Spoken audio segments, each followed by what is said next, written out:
into this new edition of Inside the Huddle right here on High School Cube News. Brian Chimino with you once again with Mike Clark of the Sun-Times and Beth Long of Fox Sports and Scout.com. And Mike, to start off with some Week 4 stories that we do every week. And the big one, Bennett Academy taking it to Crete Moni. Snyder scores a touchdown, a kickoff return. And in that 17-game win streak by a score of 30-6. Pretty dominating fashion.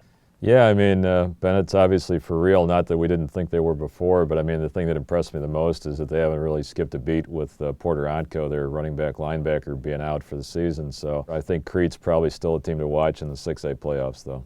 Beth, what are you thinking about that? That Crete defense got chewed up a little bit. It was absolutely what I was not expecting out of that game. And talking to Jack Beneventi, their junior quarterback, who, he's a highly recruited prospect, he gave all the credit to his kicker, which he kicked 5 field goals, John Duvik. So Duvik kicks another field goal. And he was actually the one drawing the buzz on the sidelines. There were several college coaches out there, and they were like, who's that kid? Who's that kid? So, I mean, it was impressively done, especially by Bennett's special teams and their defense. And everybody was going into it thinking that the offense would be the star of the show for them. So Crete has some things to improve. And Coach Konecki after the game said, this one's on me. We're going to move forward from here. So it'll be interesting to see how they rebound as well from that one. And for you people who like numbers, a lot of them put up in Week 4. Mike, we can start with Joliet Catholic. Mike Ivelo, running back, 4 touchdowns. He ran for 354 yards.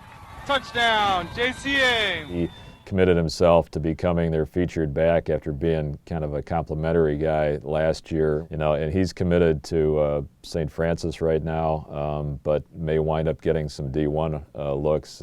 He's over 1,000 yards already, which is pretty impressive 4 games into the season. And we could look at Neuqua Valley's Mike Dudek, 364 all-purpose yards in that win against St. Charles East. The 10, the 5, touchdown, Mikey Dudek. He's really, maybe the best kick returner that I've seen in high school the last couple of years. He's got the speed, he's got the moves. I think Neuqua is still a team to keep an eye out for in the 8A playoffs. Another team we don't really talk about too much, Joliet West, their quarterback wide receiver combination of Anthony DiNardo and Nico Messino. Nico Messino catching 263 yards, DiNardo throwing for 460 of them.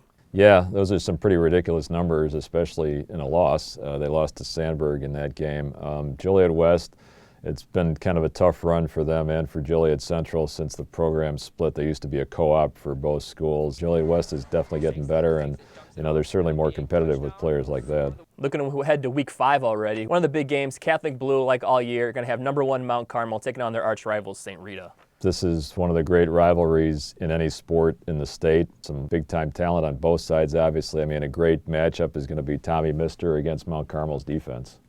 Mount Carmel's defense has no lack of Division I prospects with Enoch Smith Jr., who's headed to Michigan State. He's a defensive end. Stephen Richardson, who's headed to Minnesota. Tommy Mister is going to be a lot to handle even for those guys. I think this is a big one, and this should be a great game. And Beth, speaking of Catholic teams, you're going to see Providence this weekend. I am. Miles Boykin, a kid that I have not seen yet, and I'm excited to see. Pretty explosive.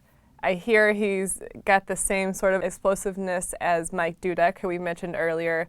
I'm excited to see him in person. Anybody that's that type of athletic is going to make for a pretty fun game. He's a little bit bigger, actually, than Dudek. That's kind of the difference with Boykin.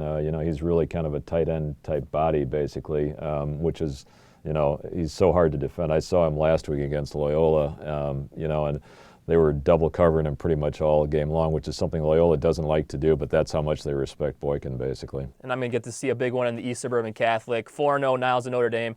At the road at St. Viator, who's 3-1 on this season. Beth, before we get out of here, any recruiting notes to take note of? Niles Sykes headed to Indiana. It was not an official visit, but he did say, he enjoyed his time at Indiana. And the other one, Chris James, from the game that you will go see from Notre Dame, took a visit to Wisconsin. Also not official, but he is kind of getting closer, it seems, to making a decision. That'll do it for this edition of Inside the Huddle here on High School Cube News. Keep checking the sites for Mike Clark's rankings and Beth Long's recruiting reports. Brian Chimino, Mike Clark, Beth Long. We'll see you guys next week.